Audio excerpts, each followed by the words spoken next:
Magandang umaga sa lahat. Magandang umaga po, Ginoong Labnete. Bago kayo pupulutin niyo muna ang mga basurang nasa ilalim ng mesa at itapon sa tamang lalagyan. Pagkatapos ay ihanan niyo yung mga upuan at maaari na kayo umupo. Sa hanin nito may lumiban. Wala po, sir. Magaling dahil walang lumiban, bibigyan ko kayo ng 5 puntos. Sa hanin nito may lumiban ba? Opo, sir. Marami. Sige, Gomez, itala mo at ibigay mo sa akin mamaya. Okay Kapatid po. kung ang tatamlayin mo yung mga mukha, may problema ba? Or kumain na kayo kanina? Kunti lang po, sir. Kumusta? Kumusta ang mga bata? Okay lang po, sir. Okay. Tumayo kayo at meron tayong gagawin. Opo, sir. Sige. Gusto niyo ba mga bata? Opo, sir. Sige. Bago kayo, ako muna ang una. Kung ikaw ay masaya, tumawa ka. Ha ha. Kung ikaw ay masaya, tumawa ka. Ha ha. Kung ikaw ay masaya, buhay mo ay sisigla. Kung ikaw ay masaya, tumawa ka. Ha ha. Sige, sabay-sabay tayo. Opo, sir. Sige. 1, 2, 3, go. Kung ikaw ay masaya, tumawa ka. Ha ha. Kung ikaw ay masaya, tumawa ka. Ha ha. Kung ikaw ay masaya, buhay mo ay sisigla. Kung ikaw ay masaya, tumawa ka. Ha ha. Mari na kayo mo po. Naalala niyo pa ba ang pinalaki natin kahapon? Opo.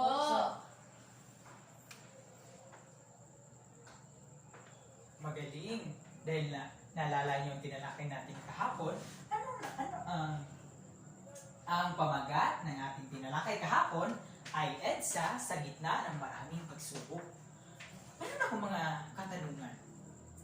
Saan binaril si Benigno S. Aquino? Gomez?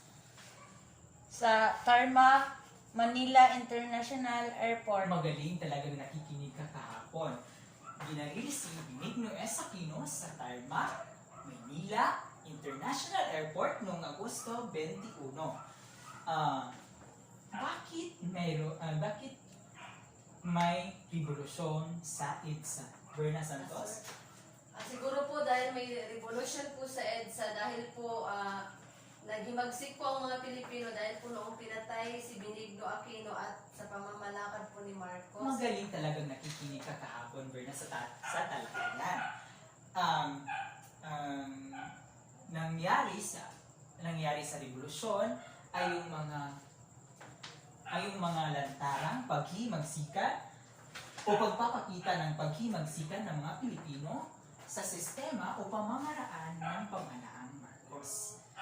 Ngayon, handa na ba kayo sa talakayan? Opo. Panibagong paksa? Opo. Bago tayo tutungo sa ating paksa, meron ako mga inihandang mahihirap na salita na masasagupan natin sa ating talakayan. Basahin ang panuto. Hanapin at idikit sa Hanay B ang mga kasing kahulugan ng nasa Hanay A. Basahin ang nasahan ni A. Dulog, malay, mitiin, dapatan, akda. Sa Hanay B, Humarap, muwang, kagustuhan, idikit, sulat. tingnan natin kung tama ba ang mga sagot ng inyong mga kaklase. Sa dulog, humarap, tama ba? Tama po. Magaling. Sa pangalawa, malay, muwang, tama ba? Tama po. Magaling. Sa pangatlo, mitiin, kagustuhan, tama ba? Tama Opo, po. tama po. Magaling. Sa lapatan, idikit, tama? Tama po. Sa akda, tama ba na sulat? Tama po. Tama po. Wow, meron na kayong mga ideya sa ating talakayan. Opo. Berna, mari ka bang tumayo? Sa harap? Gomez. Bakit tumatawa ka, Gomez? Meron ka bang problema sa mukha ni Berna Santos? Maganda po kasi si Berna. Sige, Siguro sige. siya sa Ano nakikita mo sa physical namin, Berna? Mahaba po ang buhok. Mahaba talaga buhok. Kanina pa yan humaba. Ngayon, Matamos po ang kanyang ilong. Matamos ba talaga Hindi nilo mo, naman. Berna? Hindi naman. Mapula po ang kanyang labi. nag-lipstick ba yan? Nag-lipstick po ako.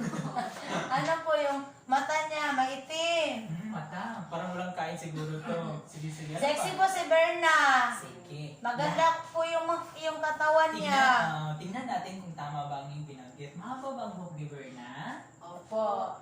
Mahaba talaga, Berna. Pagupit ka na. Sige po. Sexy ba talaga si Berna? Opo, sir. Sexy. Sexy talaga. Yan tuloy, hindi siya iniiwan ng kanyang asawa. Mapula bang labi ni Berna? Opo, sir. Totoo talaga na mapula ang labi ni Berna kasi Nag-lipstick pass po. mo na. Ano, ang ilong ni Berna matangos ba? Hindi po. Opo, sir. Di natin alam ang lahat ng yung binanggit ay tama. Di natin alam sa mga likod ng kanyang mukha at sa pisikanan nyo. Meron siyang mga nakaraan na pilit niyang kinakalimutan. Pwede ka nang umupo, Berna, sa Salamat po, sir. Ano kaya magiging kaugnayan sa ating talakayan? Sir, ano po, sir? Maging mga physical na anyo po, sir. Magaling, ikaw din, Berna. Siguro po, yun po ay may kaugnayan po ito sa magiging paksa natin ngayong umaga, sir. Kagaya po na sinabi ni Gomez, ang kaanyuan po or pag-ugali ng isang tao. Magaling, dahil ang pagsatalakay natin ngayon, ito ay sikolo. Basahin mo sabay-sabay. Psychological. Bago tayo tutungo sa ating talakayan, dadako muna tayo sa, meron ako mga mensahe na masasagupan natin. Unang mensahe, basahin sabay-sabay. Nailalahad ang isang teoryang pampanitikan na psikolohikal. Pangalawa. Nakapagbibigay ng sariling opinyon hinggil sa paksa. Pangatlo. Nakagagawa ng sanaysay tungkol sa paraan ng pag-iisip ng Ano kaya ang tao. mga mensaheng ito? Yan po yung magiging... Sir, ako po, sir. Sige, Gomez. Po, yan po yung magiging... Ano po, yung gabay po sa talakayan. Magaling, ito ay maaari nating gabay sa ating talakayan. Ito ay maaari nating layunin. Ito ano mga bata? Ito ay Layunin! handa na ba kayo sa ating talakayan? Opo. Sige, simulan na natin ang ating talakayan. Basahin ng sabay-sabay. Psikolohikal. Psikolohikal. Ang psikolohikal, ito yung pag-aaral sa behavior ng tao. Ito ay, isa na ito yung paniniwala, pag-uugali, at pag-iisip. Meron akong mga babasahin na tungkol sa ating talakayan. Bibigyan ko kayo ng 5 minuto sa pagbabasa. Mamaya-maya ay tatalakayin na natin.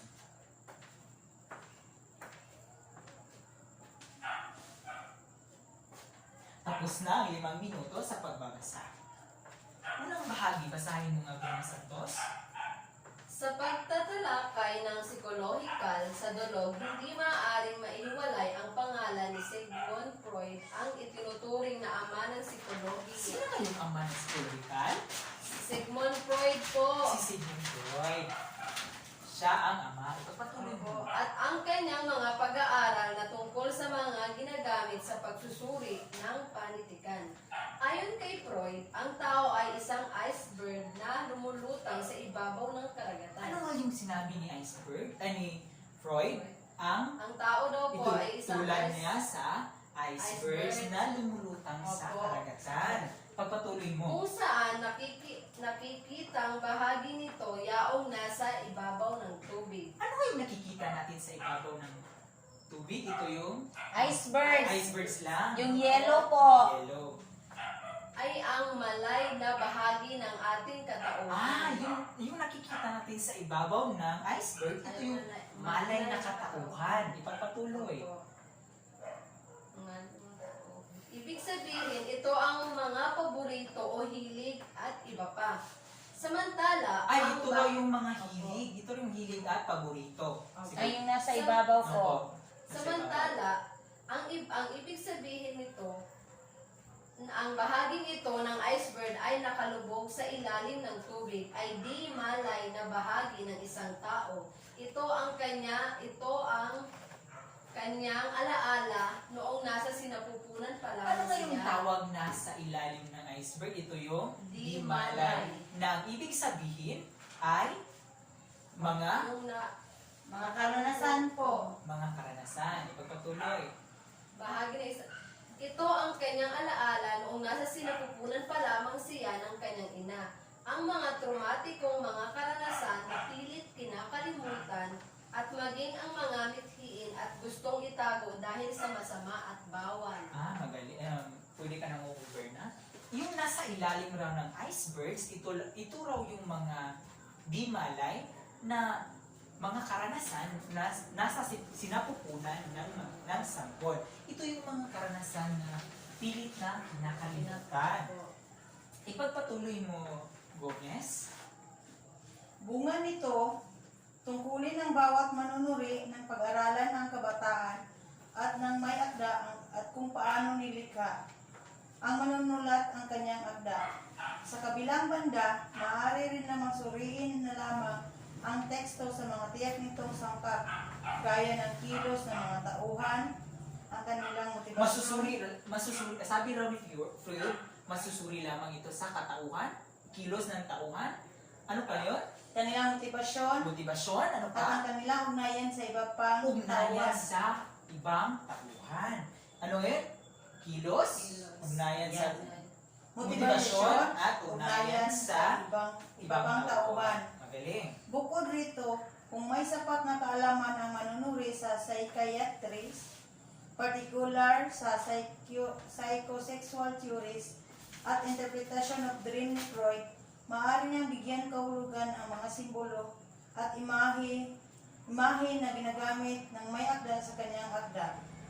Magaling. Pwede ka nang umupo, Gomez. Ano raw yung, sabi pa raw ni Freud na kung may sapat raw na kakayahan ng mga manunuri na psychiatry, psychosexual at interpreted of dream ni Freud, ito ay maaaring simbolo o imahe sa kanyang mga akda o mga panaginip. Sige, pagpatuloy mo, Berna Santos.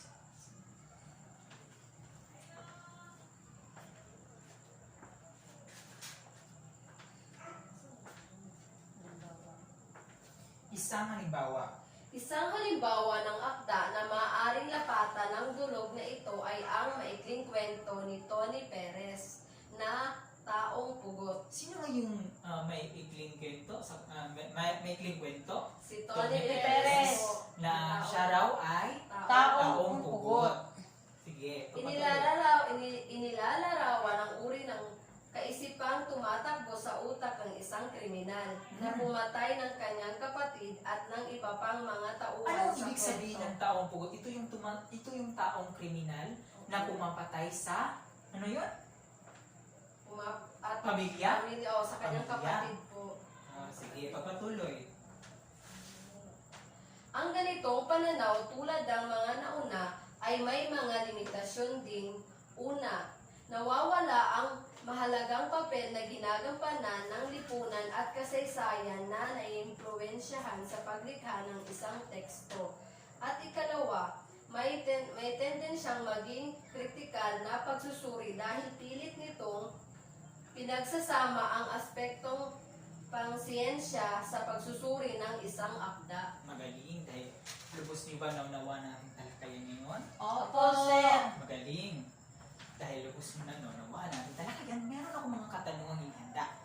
Dapat handa kayo dahil kapag wala kayong sagot, may mga pwede rin kayong tutulungan ng inyong mga klase. Opo. Unang katanungan, basahin sabay-sabay. Ano ang teoryang psikolohikal? Pangalawang katanungan. Sino ang tinuring na ama ng psikolohikal? Pang-apat. Bakit tinawag ni Freud ang isang taong iceberg? Pang-apat. Paano bibigyan kahulugan ang mga simbolo at imahe na ginagamit na may akda sa kanyang akda? Pang-lima. Sa kabilang banda, may ugnay mo ba ang psikolohikal sa panahon natin ngayon? Sige, unang katanungan. Berna Santos. Ano ang teoryang psikolohikal? Ang teoryang psikolohikal po ay ito ay natural na pag-aaral ng behavior ng isang tao. Katulad po ng paniniwala at pag-uugali po ng isang tao. Magaling dahil ang psychological ito yung pag-aaral sa behavior ng tao. Isa na rito yung paniniwala. Tama yung Berna. Paniniwala, pag-uugali, at pag-iisip ng isang tao. Pangalawang katanungan, Gomez. Sino ang tinuturing na ama ng Sino psikolohikal? nga bang tinuturing na ama ng psychological? Si Sigmund Freud, sir. Si Sigmund Freud ay tinuturing na ama ng psychological. Magaling, Gomez. Pangatlong katanungan. Bakit Berna? Bakit tinatawag ni Freud ang isang taong iceberg? Tinatawag po ni Freud ang isang tao na iceberg kapag ito po ay halimbawa po ang malay, ito po ay nasa makikita sa ibabaw po ng karagatan. Opo, magaling. Opo. Tapos ang di malay naman po ay ito po yung mga makikita po sa ilalim pa. Ito Na ibig mga- sabihin ay kinakalimutan na po na pilit na kinakalimutan. Mga karanasang pilit na kinakalimutan. Berna Santos. Magaling si Berna Santos. Pang-apat na katanungan. Paano bibigyan kahulugan ang mga simbolo at imaheng na ginagamit ng may akda sa kanyang akda? Binibigyan ng kahulugan sa pamamagitan ng psychiatry at psychosexual theories at ang theories ng interpretasyon na gaya ng panaginip ni Freud na may kaalaman siya. Magaling, Gomez. Paano bibigyan kahulugan ang mga simbolo at imahe na ginagamit ng may akda sa kanyang akda? Nakabatay raw doon sa kanina sa ating binasa na kung mayroon daw sapat na kaalaman na masuri ang ng psychosexual ay psychiatry, psychosexual o theories or interpretasyon sa panaginip ni Freud, ito raw yung maaaring umasolve ang kanyang mga panaginip, umasagot ang kanyang mga panaginip. Sa panglima, sa kabilang banda, basahin Berna? Sa kabilang banda, may uugnay mo ba ang psychological sa panahon natin ngayon? Siguro po para sa akin, sir, may uugnay ko po ang psychological sa panahon natin ngayon. Kagaya nga po, di ba po ang psychological, ito po ay paniniwala ng isang tao, paniniwala po ng isang tao at sa kanya pong behavioral. May uugnay ko po may uugnay ko po sa panahon ngayon dahil po marami po tayong nakakasalamuhan na ibang tao na maaari po natin siya kagaya po ng physical na kaanyuan, mailalarawan po natin siya pero hindi po natin alam ang kanyang pangloob na kaanyuan. Magaling, ikaw, Gomez? Sa kabilang banda, may ugnay mo ba ang psychological sa panahon natin ngayon? Opo, may ugnay ko po ang aking sarili sa panahon ngayon sapagkat ang bawat tao ay may iba't ibang pag-uugali. Kaya hindi natin maiiwasan na minsan ang pag-uugali ng tao ay hindi natin, pag-uugali ng ibang tao ay hindi natin maiintindihan o masasagap ang kanilang pag-uugali dahil ito ang kanilang nasanayan. Magaling. Para naman sa akin, mayugnay ko ang psychological sa panahon natin ngayon. Ito ay kasi marami tayong masasalamuha at masasalamuha ng ibang katao na mayroong mga iba-ibang katangian sa buhay. Meron akong sa paglalahad,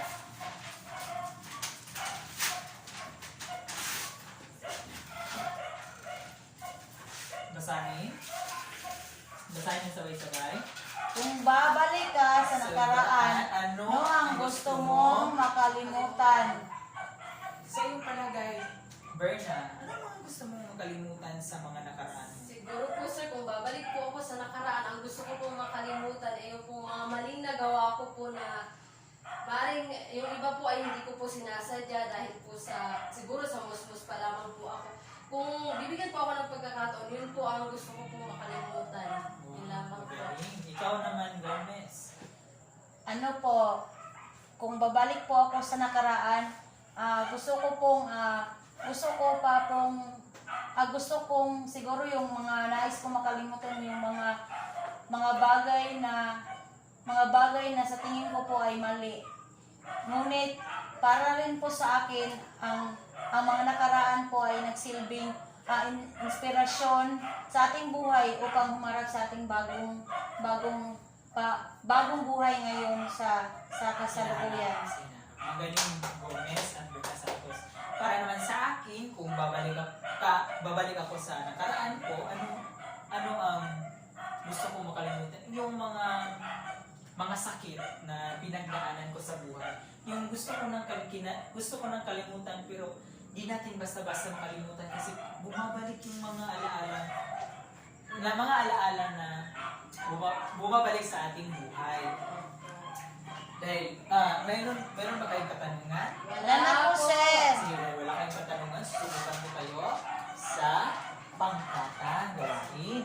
Basahin ng sabay-sabay. Sumulat na maikling sanaysay tungkol sa psikolohikal na Pangyayari. Dahil meron tayong mga pamantayan. Criteria, nilalaman, resitasyon, pagkakaisa, at interpretasyon. Sa nilalaman, 5 puntos kung angkop-nangkop at ang nilalaman ng pagsang tinalakay at bibigyan ko naman sila ng 5 puntos kung walang kaangkupan ang nilalaman sa pagsang tinalakay. Sa presentasyon naman, ibibigyan ko sila ng 5 puntos kapag napakahusay ang kanilang ginawa sa pagpresenta sa harap. At bibigyan ko sila ng 5 puntos 1 puntos kapag hindi mahusay ang pagpresenta ng gawa sa harap. Then, pagkakaisa, bibigyan ko sila ng 5 puntos kapag lahat ng miyembro ay tumulong sa ginagawa. At 1 puntos naman kapag may 4 o hindi tumulong sa ginagawa. At interpretasyon, 15 puntos kapag 15 puntos May interpretation. na may kabuuang 100%. 14 hanggang 13, ito yung 75% na ang katumbas. 12 at 10, ito yung ang katumbas ay 70%. 9 hanggang 7, ito yung 85% na katumbas. Sa 64, 80% ang katumbas. 3 hanggang 1, ito yung 75% katumbas. Sige. Tingnan natin. Sa nilalaman, ito ang unang pangkat at pangalawang pangkat. Sa nilalaman, dahil magaling ang unang pangkat, bibigyan ko sila ng 5 puntos dahil nangkop-nangkop ang nilalaman sa paksang tinalakay. Sa presentasyon, bibigyan ko sila ng 5 puntos dahil napakahusay ang pagpresenta sa harap. Presenta sa harap. At pagkakaisa, bibigyan ko sila ng 4 na puntos dahil may isang miyembro ang hindi tumulong sa ginagawa. Na may kabuuang 14% na ang May katumbas katumbas na 75%. 5%. Sa pangalawang grupo, nilalaman dahil angkop-nangkop din ang kanilang nilalaman sa tinalakay. 5 puntos. Sa presentasyon, meron silang 5 puntos din dahil napakahusay ang pagpresenta sa harap. Then, pagkakaisa, 5 puntos dahil nakikita kong lahat ng miyembro ay tumulong sa ginagawa. Na may kabuong katumbas, 15%. 15 puntos. 15 puntos ng katumbas Napos 100. 100. So, 100. palakpakan natin mga salyo. Naunawaan niyo ba ang ating... Wala ba kayong mga katanungan? Wala po. Dahil wala kayong katanungan, tutungo na tayo sa ating individual na kakayahan. Basahin ang pagkakaya. Basahin ang panuto. Tama o mali. Sulat ang titik-tik kung pangungusap ay tama at titik N naman kung pangungusap Ay mali. mali. Kumuha ng apat na papel. Kalahating papel. Tapos, sasagutan na. Pagkatapos, ipasa nyo na sa akin. Tapos na po, sir. Bago tayo... lubos nyo bang naunawaan? Opo. O sir. Tingnan natin kung natamo ba natin ang mga mensahe. Unang mensahe, basahin. Lalaad ang isang teoryang pampanitikan na psikolohikal. Saan din ito natamo? Sa talakayan po, Magaling. Pangalawa. nakapagbibigay ng sariling opinyon hindi sa paksa. Saan ito natin natamo? Sa mga katanungan, Magaling sa katanungan natin.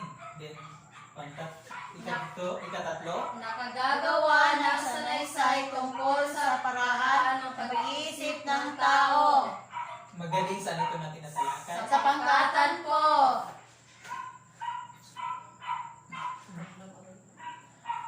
Ngayon, meron akong ibaba. Lubos niyo bang naunawaan ang ating talakayan ngayon? Opo. Ngayon, meron akong ipababaon sa inyo. Gusto niyo ba? Opo, sir. Dahil, basahin niyo ng sabay-sabay. Magtala ng mga katangian ng iyong makikita sa kapaligiran. Isulat sa isang buong papel. Paalam mga bata. paalam na po, Ginoo.